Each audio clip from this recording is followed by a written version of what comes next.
Meanwhile, the men fight off the zombies outside with great skill. They move quickly and fight systematically to take out the creatures. In a short time, they manage to clear the area and get ready to enter the building. Our hero calculates that it will take them 15 minutes at most to reach them. He finishes packing his things and asks if the young woman is ready to go. She says she's almost ready, and they prepare to flee the location. Outside, the zombies continue to attack the men, who fight bravely to survive. Suddenly, a horde of zombies appears and surrounds the 3 survivors on the street. Surprised by the number, they realize they're in danger and need to run. They shout to run and start fleeing from the zombies that pursue them ferociously. The 3 of them run down the snow-covered street, looking for a safe place to hide. One of the men uses a sledgehammer to defend himself from the attacking zombies. He shatters a glass window to get inside the building and escape the horde of monsters. With a sledgehammer, the guy smashes the window, and the other one gets inside the building to escape the zombies. The protagonist then gets annoyed and complains about the situation they're in now. The young man asks if the girl left anything behind, but she replies that she got everything she needed. He then looks at some solar panels and decides it's better to leave them behind. The girl says they have no power without them, but he replies that survival comes first. Hearing this, the young woman falls silent and seems to agree with his decision. Then, the girl stands up and gets ready to keep moving with her companion. Suddenly, a very loud crash echoes down the hallway, startling the pair. Frightened, they realize the monsters are coming up the stairs to get them. Now they have 2 options, either go to the roof or go down to the lower floor. The roof would be easy to defend, but the cold is a problem, so he decides to go down. The plan is to go down to the 6th floor and then block the entrance to protect themselves. And so, the pair starts to go down the stairs carefully, trying not to make any noise. The young man tells the girl to stay ready, as danger could appear at any moment. However, they encounter 3 strange men coming up the stairs toward them. The tension rises, and the pair grips their makeshift weapons tightly to defend themselves. Suddenly, the protagonist feels something strange and time seems to slow down. His perception of the environment changes, and he can see everything more clearly now. The girl says that the same feeling from before has returned and is even stronger now. Scared, the girl looks at the manager and asks what the sensation she's feeling is. He answers yes and says the men must be looking for other survivors in the area. The strangers continue down and reach the 4th floor of the abandoned building. Meanwhile, the protagonist and the girl are standing on the 5th floor, waiting for the danger.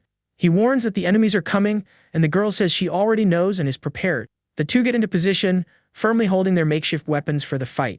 However, nothing happens and the young woman is confused by the sudden silence. The pair stares at the door, wondering why no one is coming up the stairs.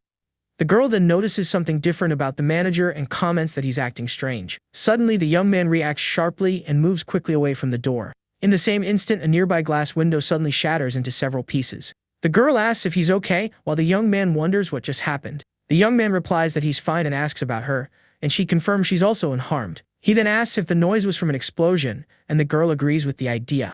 The protagonist wonders why they would use explosives knowing the 2 of them were there. He remembers a warning that said not to go to the 5th floor if they could avoid it. The girl thinks that the department head is probably still alive somewhere. She figures that if they haven't moved, they must be on the 3rd or 5th floor of the building. The young man becomes worried and starts to suspect something terrible about the other survivors. He decides to go down to check, and his companion asks if they should go right now. The young man confirms and says that if he's right, then it's likely something bad has happened. The flashlight beam cuts through the darkness of the hallway, revealing dust in the air. The young man then pulls the girl into the room, and they explore the area carefully. The girl is startled by the destruction and asks what happened in that place. The manager tells her not to let her guard down, and the young woman agrees with him. Suddenly, the girl stops walking and stares at something on the ground ahead. She calls her companion and points into the darkness, asking him to look in that direction. The protagonist then looks where she pointed and is shocked by what he sees. Lighting up the room, they find a person on the floor in a red puddle. The young man asks the girl to wait and approaches to investigate the scene. He finds it all horrible and wonders why there are only 2 bodies and no more bombs. Looking at the door, he notices that it was completely destroyed by the explosion. Angrily, the young man complains about the situation and the difficult life he's leading. The young man wonders why they tried to take him out and then hears a familiar voice. He recognizes the voice as Department Head Choi, who is injured nearby. The chief talks about having no choice as we see his badly injured feet on the ground. The older man notices the pair's presence and is surprised to see them there. He calls out for Manager Song with a strange smile on his face, making the mood tense. The chief crawls on the floor and reaches his hand out toward the protagonist, calling for him. Manager Song is frozen in fear and surprise at the appearance of his superior. The man on the floor asks for help with a bizarre smile, and his leg is severely injured. The man on the floor begs for help and says he really wants to keep living. He yells that it's not fair and that he doesn't want to go like this, asking the manager for help. The protagonist just watches this scene with a dark expression, without saying a word. The girl approaches and asks if Department Head Choi is still alive. The older man looks at her with a surprised expression, not understanding the situation. Then the chief introduces himself to the young woman and crawls toward the two, asking for help. The young man says he's very sorry, but they don't have any medicine, nor are they doctors to help. Desperate, the man shouts loudly that he really wants to keep on living. He then says there is a way that he can survive this serious injury. His crazy idea is to turn into a zombie so he won't pass away, and he asks them to bring one over, or to take him to the first floor so he can be caught by the monsters. The manager apologizes and says he can't do that while pushing his hand away. With a firm gesture, the protagonist shoves the man's hand away from him. Furious, the chief yells and asks why they won't help him after he stopped the robbers. He accuses the pair of having an affair and wanting to run away together, which is why they won't help him. The man then threatens to take everyone with him and reveals he still has one bomb left. He reaches out to grab something, but the manager yells at him in anger. The girl then realizes the other men were indeed looters and not friends. The young man confirms there was nothing in their bags, and the girl laments her broken shield. Crouching down, she checks her equipment, and the young man agrees with what she said before. The protagonist looks tense as he glances to the side, sweating a little after the decision. The girl on the floor looks up while the young man stands near her in the hallway. He says the chief would have passed away anyway, and the girl is confused by his statement.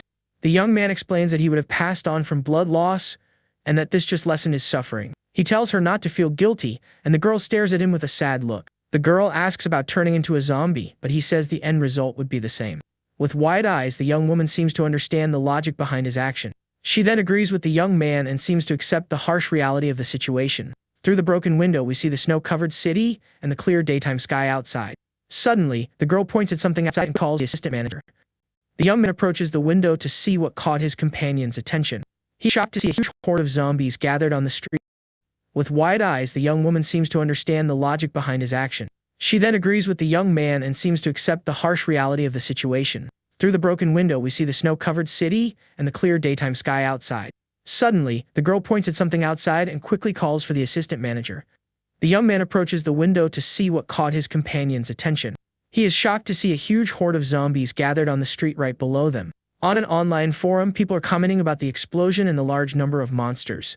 Reading the messages, the protagonist says that they weren't the ones who spread the news. Now that the location has become a topic online, more looters and zombies are likely to show up. On the roof, he says that most of the monsters are still around from the day before. The young man concludes that the lobby must be packed, with no room to even walk properly. He decides they need to leave by the next day before the emergency exit is taken over. The young man then suggests they check the situation on the first floor of the building. The girl, with a headlamp on, leads the way down the dark stairs of the building. Suddenly, the girl stops and asks him to wait, asking if he hears a noise. A loud banging sound echoes, and the young man says the noise seems to be coming from above. The two fall silent and look at each other, worried about the strange sound they heard. Peeking through a crack, he sees a frightening, blood-covered figure walking around. The young woman is terrified by the scene and covers her mouth to keep from screaming in fear. She wonders how this is possible and suggests it could be a zombified manager Choi. However, she quickly dismisses the idea as the man should already be gone. The young man then supposes that maybe one of the looters was caught and came up the stairs, but he himself finds that unlikely, as the guy would have already transformed by then. He thinks a survivor from the third floor came up, or else a monster climbed the stairs. The other possibility is that the creature got in through the broken window on the fifth floor. Seeing a zombie crawling through the window, they decide to go with the first theory for now. Then, the young man decides to go back to the first floor, and they see a horde of monsters. He knew it would be bad, but he didn't imagine this bad and says the floor is lost. The girl worries about the security room and what might have happened there. She thinks that assistant manager Choi Jae-sung would have heard everything up close. The protagonist's hand trembles slightly as he thinks about the dangerous situation. He tells his companion that leaving through the front door would be a terrible idea. The girl suggests using the underground parking garage, and he agrees with the suggestion. He says he had seen zombies there before, and now they will see how many have gathered. The girl estimates there are about 10 monsters, and the young man says that's fewer than in the lobby. She thinks the snow made people abandon their cars, and he sees many places to hide. Since it's underground, there's no wind, and he sees many places to hide. Since it's underground, there's no wind, so if they're fast, the zombies won't smell them. The protagonist then points to a mirror and asks what the girl can see in the reflection. The young woman looks carefully and says she can see the B1 level, but the image isn't very clear. She strains to see better, but the angle of the mirror makes it a bit difficult to see. The girl reports that the number of monsters is similar, and he decides to go up to the 7th floor. Back in the office, the girl comments that it would be best to escape by car while writing down the plan. He remembers that the car was left in the cold for a long time, so the battery might be dead. The young man dismisses the car idea, and the young woman regrets they don't have bicycles for their escape. The pair then focuses on mapping out the best escape route on foot through the city map. Through the window, heavy snow is falling, and the temperature outside is negative 35 degrees. The pair's backpacks are already packed for their departure, which will be soon. With 5 hours to go before they leave, the girl asks why her companion isn't sleeping. Surprised, the young man asks if it was that obvious that he couldn't fall asleep. The girl replies yes, because he hasn't stopped moving and tossing from side to side. The young man falls silent and turns his face away with a serious, thoughtful expression. The girl asks if he's like this because of the person they found on the first floor. He confirms, and the young woman says he can bring them along if he wants to.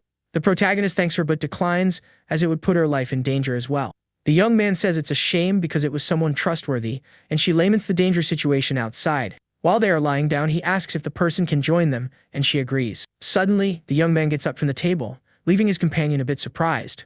The young man then grabs his phone and says he's going to use it for a moment, apologizing for the brightness. With a smile, the girl agrees and allows him to use the device without any issues. He sends a message to the assistant manager, setting up a meeting at 6 in the morning. On the 17th day of survival, they prepare to leave at 5:40 in the morning. The young man checks the post and sees there are no comments, just 2 anonymous replies. Despite the lack of a response, he thinks they might be waiting and decides to go anyway. Going down the stairs, the pair passes through the floors until they reach the first level of the building. Arriving at the meeting point, they realize there's no one waiting for them there. The girl comments that it's only been 3 minutes past the time and asks if they should wait. Outside, the snow continues to fall heavily and time passes slowly for the pair. The phone's clock then shows 6:05 in the morning and no one has shown up yet. The protagonist concludes that they're not coming and that there's nothing more to do there. Suddenly, he notices a zombie that wasn't there before, and the girl confirms it wasn't. The young man decides they need to deal with that monster and stick to the original plan. The girl observes that the zombies really do wander around the same places she saw. The young man notices that some monsters just stand still, and they start to move. Crouching behind a car, he prepares to move forward as a zombie approaches. The pair look at each other for a moment and prepare for the fight against the creature. The young man then stands up from behind the car and comes face to face with the scary zombie. He drags his foot on the ground to get the monster's attention and lure it away. Hearing the noise, the creature slowly turns its head in the direction of the sound it heard. The zombie then starts walking strangely toward the noise it heard. With a growl, the monster reveals its frightening face and prepares to attack. Suddenly, the creature runs toward the protagonist with its mouth open to bite. The zombie screams desperately as it rushes toward the young man. The young man just gives a slight smile and prepares to take down the monster easily. With a precise strike, he hits the creature's head with his makeshift spear. The girl also attacks, and a notification appears saying that 1 coin has been obtained. The coin goes to the group leader, and the young man gives his partner a thumbs up. The young woman seems happy and relieved to have gotten the reward for her effort. The pair then continues walking through the parking garage, careful not to be seen. They head toward the exit of the underground parking garage of the abandoned building. Finally, they get outside and feel the intense cold of the snow-covered street everywhere. The young man says if they sleep outside, they might not survive and suggests a destination. And so, the pair starts running through the snow-covered streets, dodging cars. In the distance, they spot a lone zombie wandering aimlessly through the snow in the city. The young man comments that progress is slow, but it's better than getting caught and having to fight. Finally, they spot their destination, which is the Cheonjicheon stream in the middle of the city. The young man warns them to walk carefully, as there are many monsters near the police station. With 30 meters to go, the pair can see their objective and prepares to move forward cautiously. They continue walking, and the distance to their destination shrinks to 17 meters. The protagonist stays focused on the path and thinks that everything is going well, as planned. Suddenly, a strong gust of wind starts to blow, carrying the snow and their scent with it. The young man panics because the wind will spread their scent, and the girl points in a direction. Near the police station, the zombies begin to catch the scent and become alert to the human presence. Then, one of the monsters turns its head toward the pair and realizes they are nearby. Immediately, a group of zombies starts running toward the two to attack without a second thought. The girl gets desperate and asks her companion what they can do now. He thinks that going down to the stream is not an option, as that would be the end for them. Even if the monsters can't get down properly, they could roll down and attract even more zombies. The horde on the stairs proves that the noise would attract a crowd of hungry creatures. The only way out is to get into a building, but he wonders where they could hide. Unfortunately, the places with open entrances are already full of monsters everywhere, and if they break a window to get in, the noise will attract all the zombies in the area. The girl then yells that they need to do something fast before it's too late. She points to the left and yells for him to look in that direction quickly. The young woman spots a parked bus on the left and seems to have an idea for their escape. The pair tries to open the bus door with all their strength, but it doesn't move an inch. The girl suggests breaking the window, but the young man stops her when he sees something inside the vehicle. To their surprise, the bus key is in the ignition, ready to be used. With his makeshift spear, he prepares to break the glass of the bus door. The young man grits his teeth with determination as he prepares for the final blow. Using all his strength, he manages to break the door's glass and create a way through. The girl gets on the bus first, and the young man follows her right after into the vehicle. Seeing the zombies approaching, the girl yells for the assistant manager to hurry. Once inside the bus, the protagonist tries to close the door to block the monsters from entering. He struggles to hold the door but fears the zombies will manage to get into the vehicle. Outside, a horde of zombies rapidly approaches the bus, trying to invade it. Sitting in the driver's seat, he tries to start the bus, but the vehicle doesn't respond. Realizing the door won't hold, he decides he needs to block the entrance somehow. The girl understands the plan and runs to help hold the bus door. The pair struggles to hold the door while she begs for the plan to work. The bus wheels spin in the snow, but the vehicle can't get out of place. The pair grows worried as they realize the bus is stuck in the snow and won't move. The girl looks at the door in desperation as she pleads for the bus to work. The young man also becomes desperate, breaking into a cold sweat over their dangerous situation. The young woman yells that the zombies are coming, and the young man wonders why the bus isn't working. A zombie tries to get on the bus while the pair begs for the engine to finally start. The young man yells at the monster to get out and attacks it through the door with his makeshift weapon. With a strong blow, he pushes the creature away, buying them precious time to escape. The pair remains desperate and tense, trying to get the bus moving to escape. With his eyes fixed on the road, the protagonist concentrates on starting the vehicle's engine. He then stomps on the accelerator with all his might to try to get the bus to move. Suddenly, the bus lurches forward, and the girl loses her balance, falling to the floor. The young man asks if she's okay, and the girl quickly gets up, confirming that she is. He then tells her to hold on tight because the situation is still dangerous. Finally, the bus starts to move, and they manage to escape from the horde of monsters. The vehicle slides through the snow and passes a building as the sun begins to rise. Relieved, the young man continues to drive carefully so as not to lose control of the bus. He keeps his foot on the accelerator to gain distance from the zombies left behind. And so, the green bus continues on its way through the snow-covered city streets. Suddenly, he realizes the road is frozen and becomes worried about the danger. The young man tries to use the handbrake, but the bus starts to skid out of control. The vehicle's side mirror then hits a pole, sending sparks flying from the impact. Inside the bus, the girl looks on in fear and braces for a possible hard crash. She shuts her eyes tightly and grits her teeth, expecting the worst to happen next. The bus finally comes to a stop sideways in the middle of the street after skidding on the ice. The girl breathes a sigh of relief inside the bus and holds on tight to the metal bar. The young man says they managed to block the door and have solved the immediate problem. Remembering the monsters outside, the pair wonders what to do now that they're trapped. The zombies continue to pound on the bus windows without stopping for a second. He comments that they need something to draw the monsters' attention away from there. The girl warns that more zombies are coming, and he fears the bus might tip over. Monster hands cover the window, and he thinks it's ridiculous to end up like this. The young man becomes desperate, wondering how they came so far only to fail now. Suddenly, a shopping cart flies out of a store and crashes hard into a car. The loud noise of the crash gets the attention of all the nearby zombies. The horde of monsters then turns and runs toward the sound, abandoning the bus. The young woman falls to the bus floor and looks back with a relieved expression on her face. She says they survived, and the young man agrees it was a very close call. The protagonist looks out the window with a thoughtful and slightly intrigued expression. The girl says some zombies stayed behind but they should fall, and he asks if she saw the location. She points to a building and says the object seems to have fallen from up there. The girl estimates the object was thrown from the second or third floor of that building. She then wonders who could have done that, and the young man says he's not sure. The young woman suggests it could be a survivor with some humanity left and becomes hopeful. Suddenly, she excitedly points at something and yells that she found something there. Looking out the window, the pair sees a person waving from a building and realize they were helped. The young man thinks it's a woman because of the hair, and she notices the person has binoculars. Surprised, he asks if it's true, and the young woman looks more closely at the mysterious figure. With the binoculars, the mysterious person observes the pair of survivors from a distance. Through the lens, she shows a phone with a thank you message written on the screen. After showing the message, the person lowers the binoculars and continues to watch the pair. The young man says the person is giving a thumbs up and that there's still humanity left. The girl agrees and says it would be sad to think all survivors are looters. He says he ate all the food before meeting her, and she is surprised by the revelation. The young woman laughs at the situation and jokes about who would have thought they'd get a frying pan. She then suggests there must be ramen at the logistics warehouse where they are heading. The young man agrees, and they decide to eat ramen as soon as they reach their final destination. Later, the protagonist wakes up and feels the intense cold inside the parked bus. The pair seems to be shivering from the cold, wrapped in blankets to get a little warm. He asks if she's okay, and the girl asks if he's awake, looking sick. The young man notices her face is pale, and suddenly he sneezes from the cold. He thinks he's not well, and that the bus didn't protect them from the cold as he had hoped. The young man says she woke up because of the cold, and she agrees but says she's fine. He holds her hand to warm it up a little and realizes how cold she is. Her lips are bluish, and he notices she's shivering a lot, but so is he. He says they need to get warm or they won't be able to move, and she suggests a fire. The young man is silent for a moment and seems to be thinking of a solution for the cold. He then gets up and decides to make a fire, but the girl asks if it will be right there. She says they could suffocate from the smoke, and he explains they need a hole. Breaking the window would make too much noise and attract the monsters into the bus. The pair then looks up at the bus ceiling and seems to have the same idea at the same time. Using their spears, they manage to make a hole in the bus ceiling for the smoke. The girl celebrates excitedly and says they managed to make the hole they needed.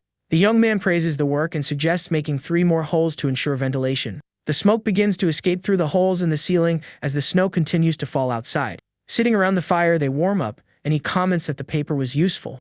The girl calls the assistant manager and approaches him with something to show. She shows a post on her phone and asks what he thinks of what she found online. The post is from the person who helped them, and she asks if she can join their group. The young man decides to check and takes the phone to reply to the person's message. He then sends a message asking which building the mysterious person is in. The person replies that they are in a building with a convenience store on the 1st floor. To confirm their identity, the person asks them to state the model of the car in front. The girl looks out the window and says it's a white Sonata parked in front of the store. The person confirms the answer is correct and asks to join them on their journey. Holding the phone, he wonders what to do now with the mysterious person's request. Meanwhile, in the survivor community, someone says they opened the window to look outside. The guy was scared when he saw a zombie on the wall and threw everything he had to knock it down. The creature was clinging to the window, trying to get in, while the guy threw objects at it. Scared, he wonders if the monsters can now do parkour or are some kind of mutant. It turns out the zombie was the director of a climbing gym and used his old skills. The clock shows 8:56 in the morning, and we see the building where the survivor is. Inside the bus, the pair prepares to leave and meet the person who helped them earlier. The girl then asks the manager what he thinks about the post on mutant zombies they saw. The young man says he was already expecting it, and the girl gets curious, asking how he knew. He remembers that the 5th floor window was broken and that the zombies climbed up the wall. Walking down the street, they observe the zombies, and the girl understands how they got up there. The young man says they are getting close, and the pair continues walking with great care.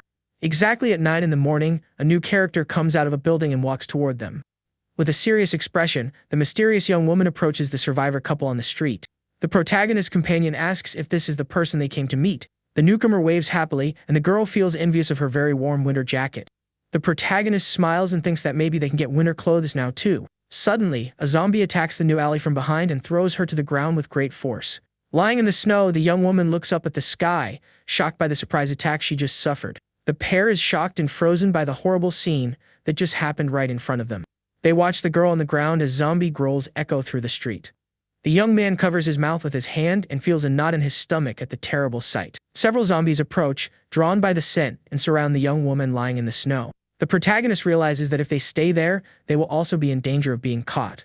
With regret, he decides they need to leave and leave the new ally behind. The couple then turns their backs and starts walking away from the tragic scene. The young man stops for a moment and looks back, seeing the girl reluctant to leave. He touches her shoulder and says they need to get away from that dangerous place. With a sad look, she agrees, and they continue walking away from the commotion. The girl then spots a convenience store and points in that direction with her flashlight. The young man smiles upon seeing the store and seems to have an idea for finding supplies. However, his smile fades when he realizes the store is completely empty. He comments that it's no wonder there were no zombies around with the store being empty. The girl notices that the soda cans have been crushed and suggests checking the storage room. In the storage room, they find a few intact drink cans on the floor. To their surprise, they are cans of beer that someone seems to have left there on purpose. The protagonist's companion asks if they should take just 2 cans of beer. In a subway station, the turnstiles are stopped to the red, "Do not enter" sign. The young woman laments that the clothing stores were all looted and they found nothing. The young man says he had hope, but the girl didn't expect winter clothes in the summer. She never imagined everything would be looted, and he finds it funny that the cell phone store is intact. They will have to walk more than they thought, but it shouldn't be more than 20 kilometers. The girl then remembers seeing something strange on the wall and shows her partner the phone. She took a picture of a message written on the wall of the subway station they passed. The message said that the chaos exceeded expectations and the person didn't know what to do. The protagonist finds the message creepy, and the girl warns that the battery is dead. He then decides they need to keep walking, and the pair continues down the corridor. With slow, careful steps, they explore the dark and silent subway station. Holding their makeshift weapons, they light the way with their small flashlights. The young man comments that the place is very clean, and the young woman agrees, finding it all strange. The lack of zombies or bodies means they are all gathered somewhere. The girl gets goosebumps just thinking about encountering a horde of monsters all at once. Suddenly, they reach the tracks and find a train stopped at the station platform. Carefully, the young man lights the way and points the flashlight for the young woman to go ahead. Standing in front of the train, the pair prepares to investigate the inside of the vehicle. A torn piece of paper on the ground catches their attention near the train door. Inside the train, the girl says there's nothing. He confirms, not even bodies on the floor. Suddenly, the girl spots something strange and asks what that object on the seat is. The young man gets closer to see better, and the young woman opens the mysterious wooden box. Inside the box, they find a very sharp and shiny kitchen knife. The young man thinks the range is short, but the sharp blade could be very useful for them. The girl then shows a Bluetooth speaker she found and suggests using it to attract zombies. He regrets not arriving sooner, as there's nothing else useful on the abandoned train. The pair then decides to leave the train and continue their journey through the subway station.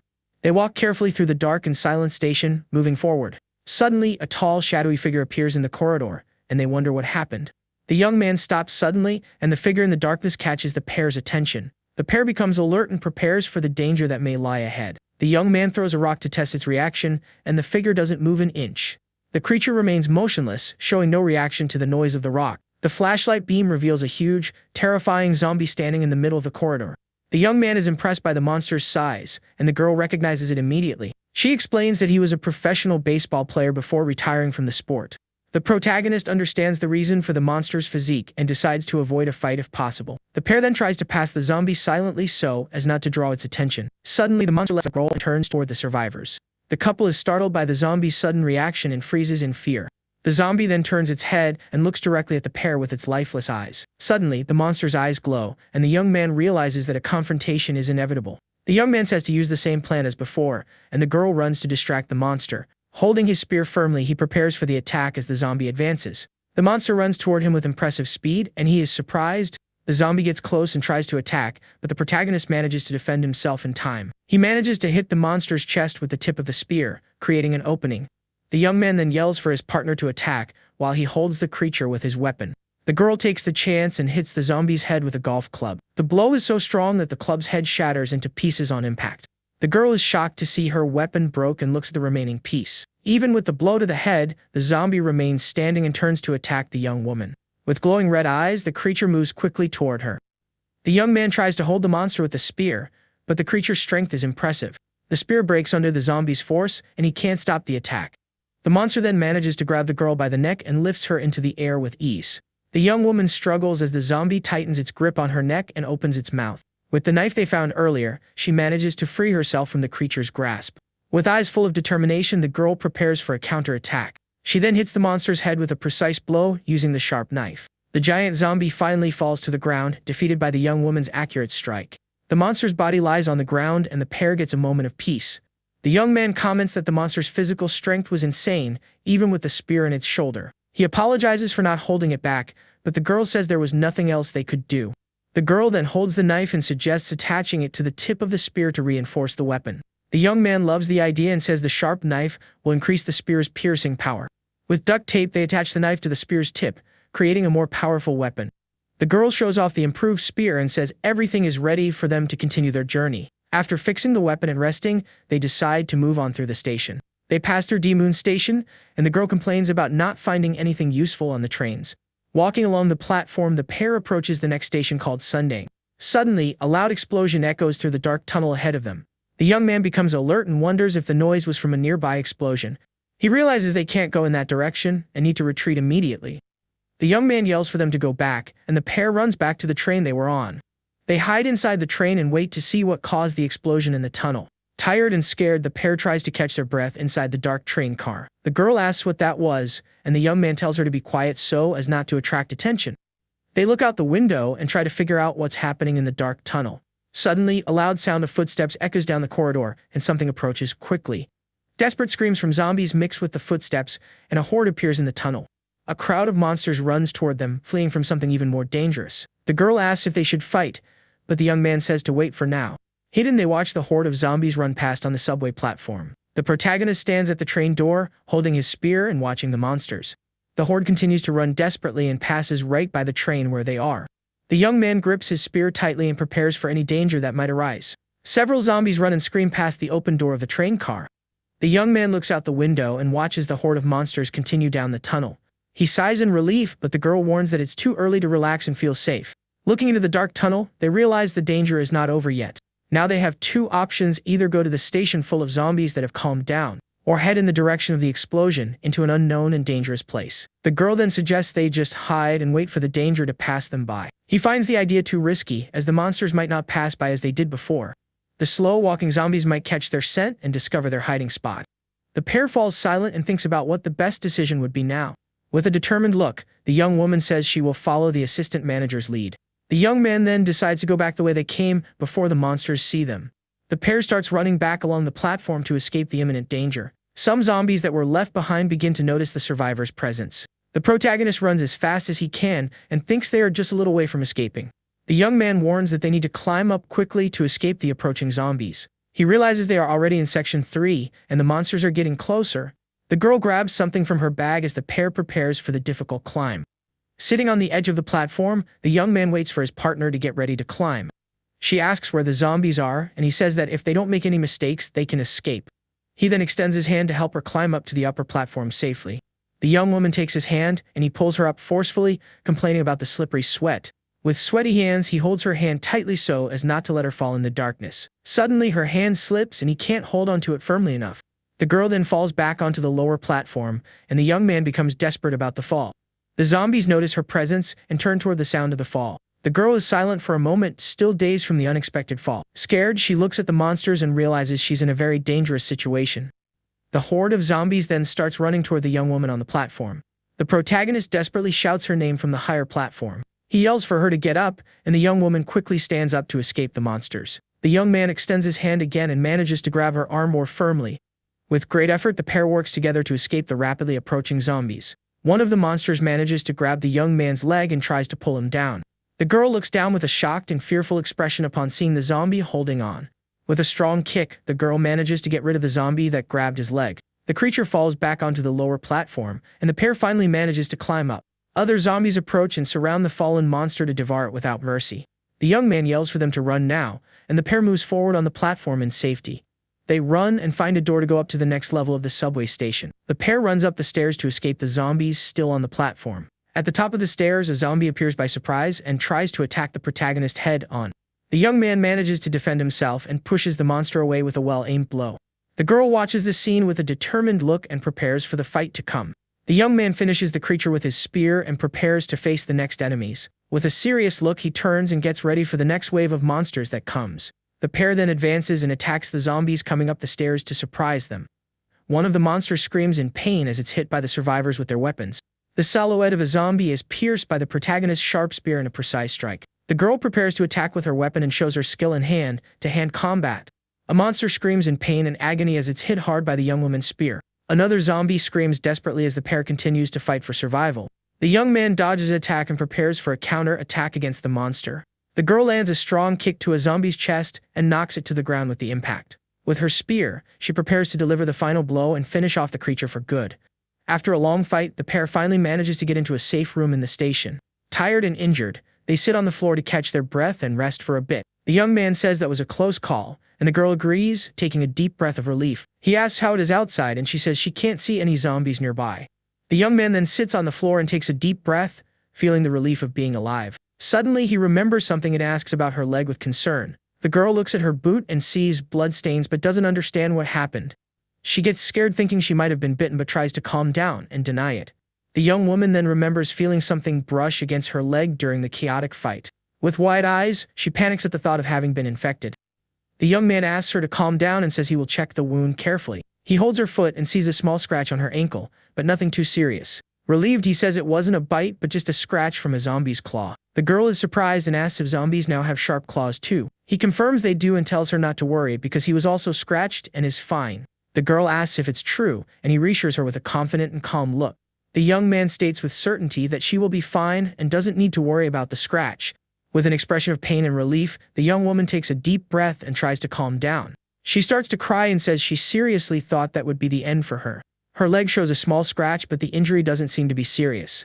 The young man says it was good to find a first aid kit to disinfect the wound. He complains that the kit is incomplete with no alcohol coagulants or saline solution. The girl agrees that they were lucky to find the kit anyway. He notices the food has been looted, but his partner thinks the looters passed through quickly. The protagonist suggests they rest for a bit, and the young woman agrees with the idea. Suddenly, he hears a noise and turns to investigate the source of the sound. With a surprised look, he notices something he hadn't seen before in the room. He finds a key shining on the floor and realizes there was still something useful there. With the key in his hand, he smiles and says he won't have to worry about where to sleep. He looks for something else and complains that he messed everything up in his haste to find it. Rummaging through a bookshelf, he finally finds what he was looking for. With a victorious smile, he finds the subway station's logbook. Flipping through the logbook, he finds important notes about the station's routine. He finds a locker password written in the logbook and celebrates the discovery. The young man then goes to the locker and prepares to open it with the password he found. He turns the lock and manages to open the locker, to his companion's surprise. The girl asks if he knew what he was doing, and he confirms with a smile. With wide eyes, she is shocked and can't believe what she's seeing. She then asks how he knew all that and is very curious to find out. The protagonist then reveals that he used to work in the subway before the apocalypse. He explains that he learned that the codes for the safes are always in the logbook. The girl asks if there's anything special in the safe, and he says it's mostly keys. However, the young man reveals that the most important item for them is stored inside. With a smile, he opens a wooden box and reveals a shining gas gun inside. The young man explains that subway stations always keep firearms for emergencies. The weapon is for cases of robbery or attack, as employees need to be prepared. He then hands the wooden box to his partner and asks her to keep it safe. The girl refuses, saying she has never touched a gun and wouldn't be able to use it. The protagonist agrees with her point and seems to understand the young woman's hesitation. He then puts the box in his backpack and gets ready to continue their journey. The young man shows the key found earlier, and the girl asks what it's for. He hands the key to her, and the young woman takes it with a curious expression. With a confident smile, he says the key is for the station's employee room. They find the employee room, and the girl recognizes the place immediately. The young woman asks him to open the door quickly, and the young man prepares to use the key. He then puts the key in the lock and successfully opens the room's door. The pair look at each other with a smile of relief and surprise for having found a shelter. They enter the room, and the girl holds the door to make sure no zombies follow them.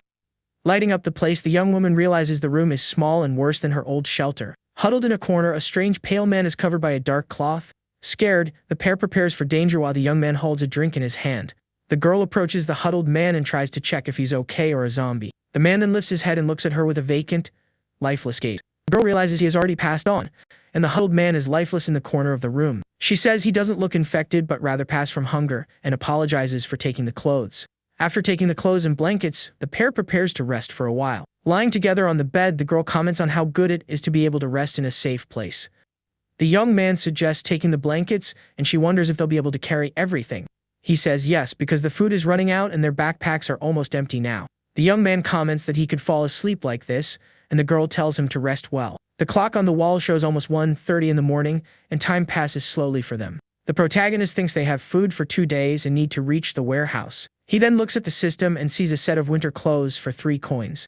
The young man thinks it's getting colder and that they'll need warm clothes to go outside. He worries about the situation underground and the need to go up to the surface. The young man has enough coins to buy clothes for both of them and wonders what he should do. With a tap on the screen, he prepares to purchase the winter clothes. However, he hesitates and decides to wait a little longer to think more about the decision. He then notices there are new things in the system and wonders if there was an update. Looking at the new options, he thinks that if he uses it the right way, it might work. The pair leaves the subway station and finds the street covered in snow and ice everywhere. The young man wakes up his companion, and she grumbles, asking for 5 more minutes of sleep. The young woman gets up sleepily and starts to pack her things for their departure. With a yawn, she gets ready to leave, and the young man warns that they need to move. In the subway tunnel, they find an overturned vehicle blocking the passage on the tracks. The protagonist thinks someone put the vehicle there on purpose to block the way. The girl offers to check the situation up close and climbs onto the vehicle carefully. She puts something in her mouth and looks over the vehicle to see what's on the other side. With wide eyes, she is shocked to see what's on the other side of the blockade. A huge horde of zombies is gathered on the other side, trapped by the overturned vehicle. The young woman quickly climbs down and is confused, not knowing what to do with so many monsters. Scared, she says there are dozens or even hundreds of zombies trapped on the other side. The young man suggests they try the other side of the tunnel to see if there's a way through. The pair then runs to the other side of the station in search of a safe exit. They realize that this is the only subway line to their destination and are left with no options. The only way out is to go back to the surface, but the strong wind outside is a big problem. The young man says they can't hesitate and that they need a way to mask their scent. He suggests searching again for something useful they might have left behind. The girl goes ahead and they start searching the station once more. The protagonist then stops for a moment and seems to have an idea to solve the problem. The young man opens the system and looks at the screen with a serious, focused expression. He finds an item called Explorer that allows him to buy hidden items in the shop. The protagonist then decides to buy the item to see if he can find anything useful. With a tap on the screen, the item appears and he understands how the system works. He then starts looking for something specific and types in the search bar. The young man wonders if it's possible to find a vaccine for the zombie infection.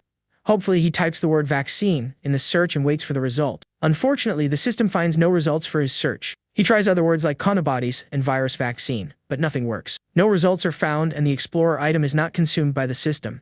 Disappointed, the young man sighs but thinks it was worth a shot anyway. He then decides to look for a deodorizer to mask their scent. To his surprise, the system finds a deodorizer that lasts for 90 minutes. However, the item costs 1 coin and he finds the price a bit too expensive. He calculates that they will need at least 3 deodorizers each for the journey. The young man complains that he had just saved up some coins and now he's going to spend them all. After the purchase, he is left with only 1 coin remaining in his system account. The girl is surprised to see the deodorizers and asks where he found them. She holds one of the bottles and wonders if the product will actually work against the zombies. The protagonist suggests they try it, and in the worst-case scenario, they'll go back to the station. The pair sprays the deodorizer and gets ready to leave the subway station.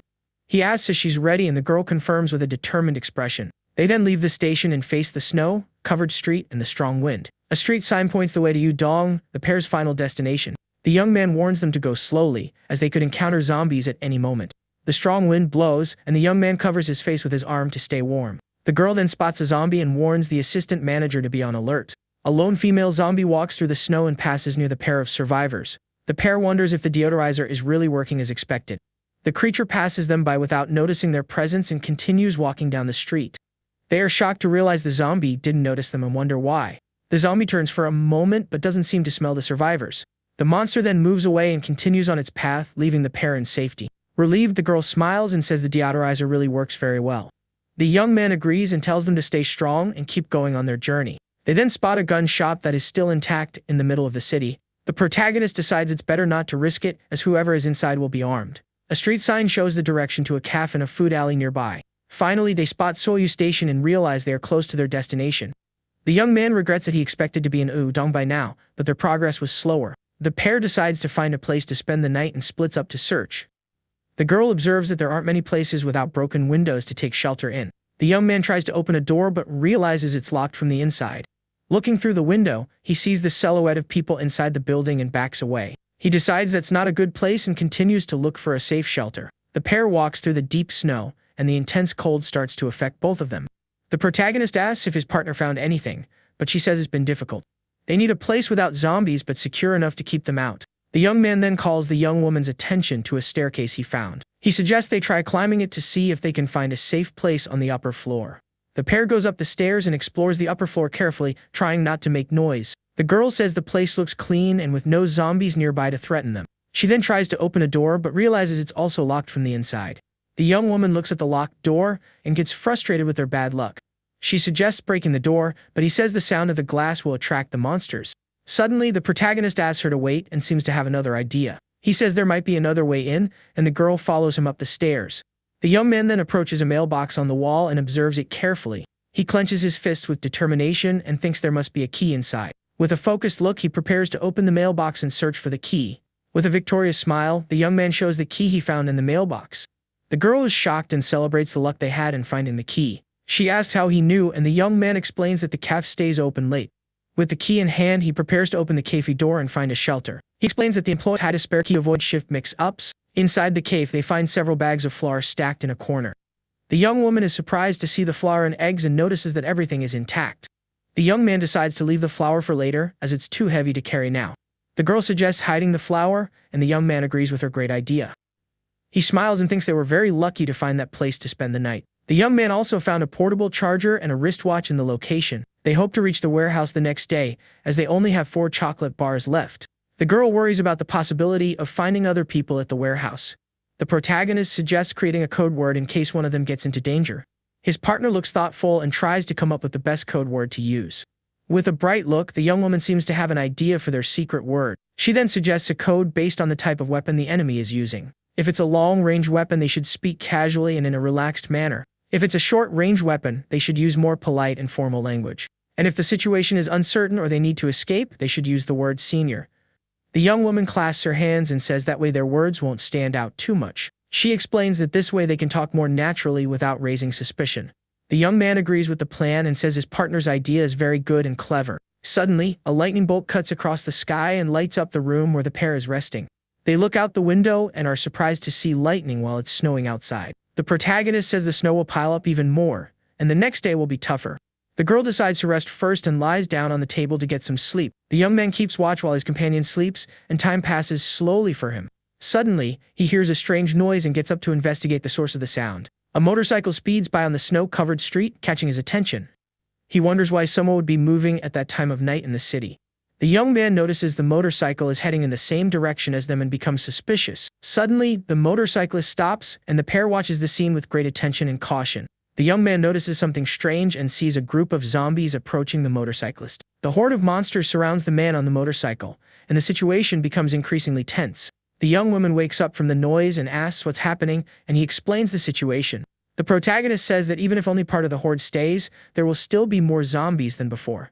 He suspects the motorcyclist might be leading the horde on purpose to some location. The girl says they don't have enough food to wait, and he agrees they can't go back. Suddenly, the young man notices something and becomes alert with the new information he discovered. The girl suggests looking for information on the forums, and he agrees with her idea. People on the forum are commenting on the snowstorm with lightning and find it strange. The young man notes that hail is also falling in some places, but none of it matters now. Someone asks about a shelter on Yeonjong Island, and another says the government is gone. The pair is surprised by the information and continues reading the conversation on the forum. One person claims the shelter is actually a dangerous cult and that they escaped from there. The post author doubts the story and questions why strangers would give out food and clothes. The girl finds the story suspicious, and the young man agrees it seems very strange. He remembers that manager Yoon Hik, Jae said he was heading to the west coast. The protagonist decides to forget about the shelter for now, and his partner agrees with him. He regrets not finding anything useful about the motorcycle they saw earlier. With a determined look, the young man decides what their next step will be. He shows the chocolate bars and says the plan is to head to the warehouse. The pair then goes out into the snow-covered street and continues their dangerous journey. They decide to stop or turn back if they encounter a horde of zombies or something too risky. The young man says it's their last chance and that they need to move quickly from now on. Fortunately, there aren't as many zombies on the street as he thought, and the path seems clear. The girl says they must be close to their destination, but the fog is obstructing their view. The young man worries about the visibility and the effect of the repellent, which must be running out. He warns that if they encounter zombies from now on, they will have to fight to survive. Suddenly, the girl spots something in the distance and points in that direction urgently. Finally, they find the warehouse they were looking for and are relieved.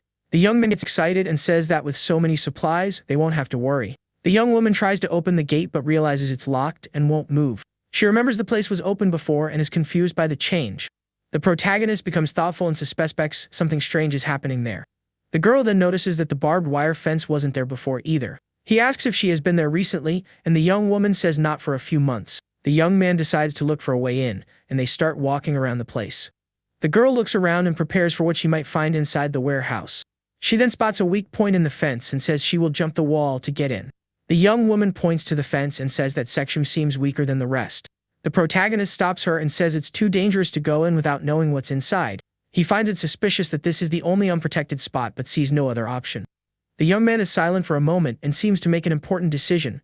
The girl says the repellent has run out, and they need to get in because they have no more food. The young man then agrees and decides they will take the risk and enter the warehouse. He warns her to be careful, as there might be people inside, and they might have to fight. The girl runs toward the fence, and the young man helps her jump over the wall safely. With a leap, she manages to jump the fence and get into the abandoned warehouse grounds. Once inside the warehouse, the girl looks around and says the place seems empty. The young man says he's coming down and joins her explore the warehouse grounds. With a jump, the young woman lands in the snow and prepares for what she might find. Relieved, she takes a deep breath and says they finally managed to get into the warehouse. Suddenly, someone points a gun at her head and surprises her from behind. Scared, she freezes, and the mysterious man tells her to raise her hands. The man then searches the girl to see if she's armed or carrying anything. He says she's clean, and the young woman raises her hands, afraid of the pointed gun. The man asks about her companion, and the girl replies that he's outside. He then tells her to tell her partner to come in through the front gate of the warehouse. With the gun to her head, the man pressures her to call the young man inside.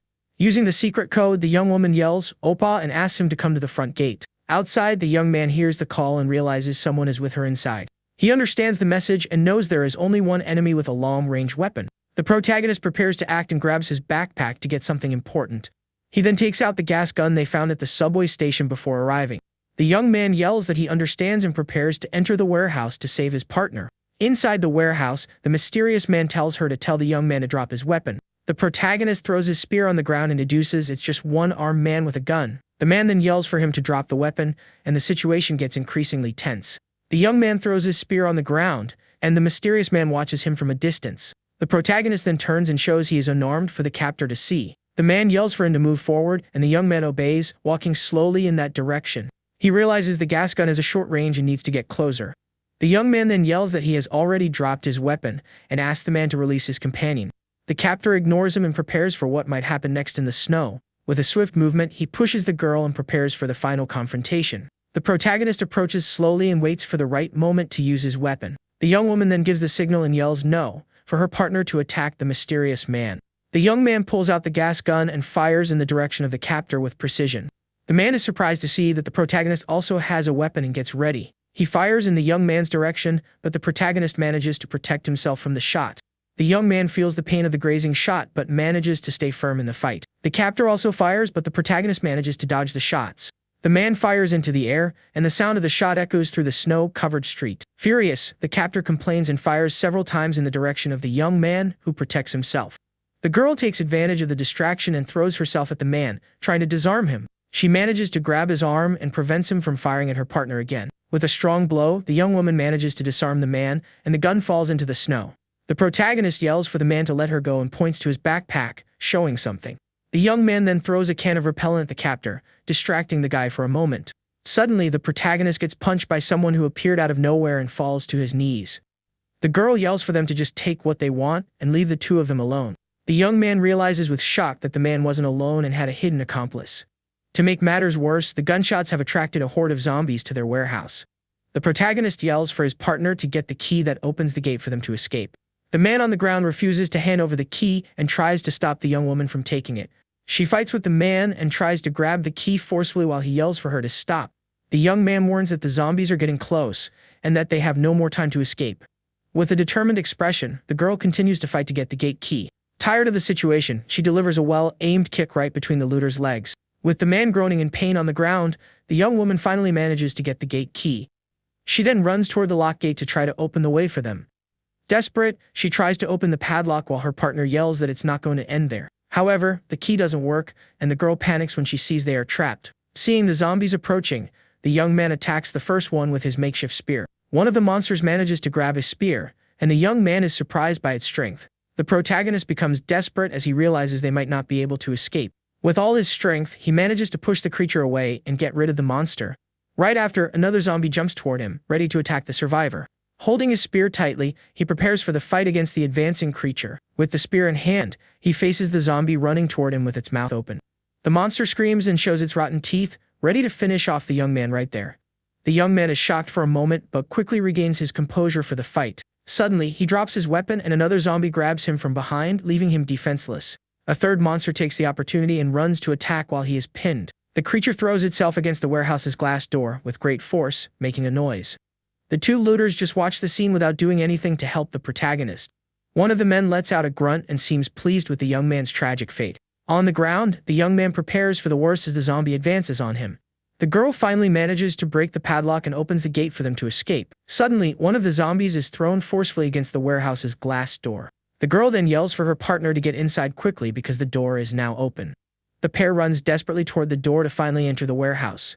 Once inside, the young woman struggles to close the door and prevent the monsters from entering. Relieved, they look back and see the zombies banging on the glass, trying to get in. The creatures growl and try to break the glass door with their rotten, dirty hands. The girl then shows the keys she found and smiles, relieved to have gotten them. Quickly, she locks the door with a chain and a padlock to ensure their safety. The girl asks if the manager is okay, and he confirms, asking if she got hurt. The young woman confirms she's fine, and the young man sits on the floor, looking very relieved by the news. He says the sound of the gunshots attracted the monsters and that for now, they need to get inside. Suddenly, they see one of the looters on the floor, complaining that his eyes are burning. The protagonist then suggests they take the man inside, and his partner agrees with the idea.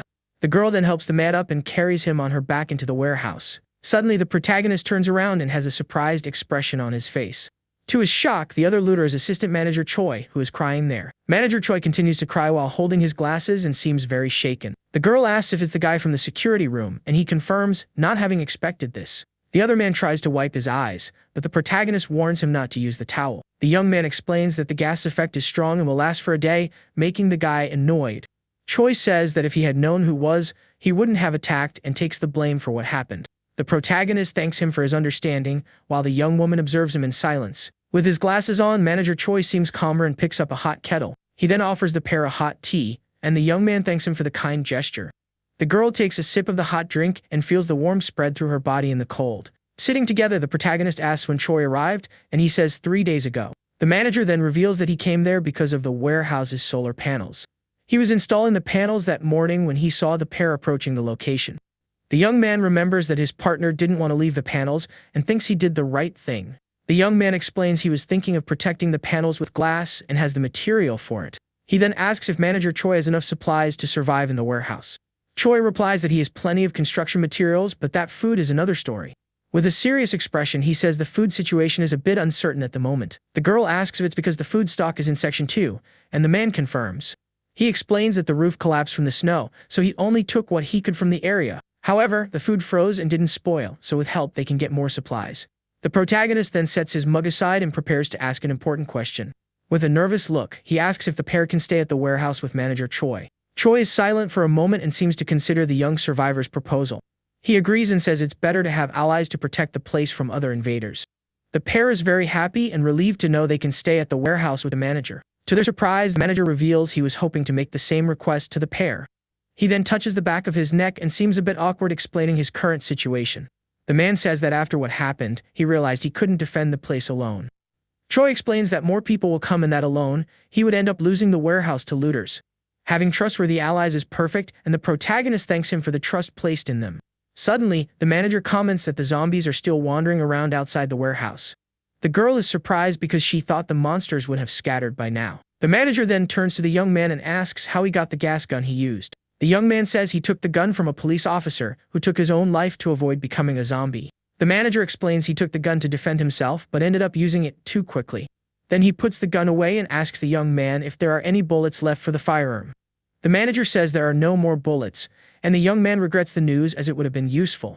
With the monsters outside, he thinks no one will come near, and his stomach rumbles with hunger. Suddenly, the young man's stomach makes a very loud noise, getting everyone's attention. Manager Choi then realizes the situation and asks if the pair has eaten anything.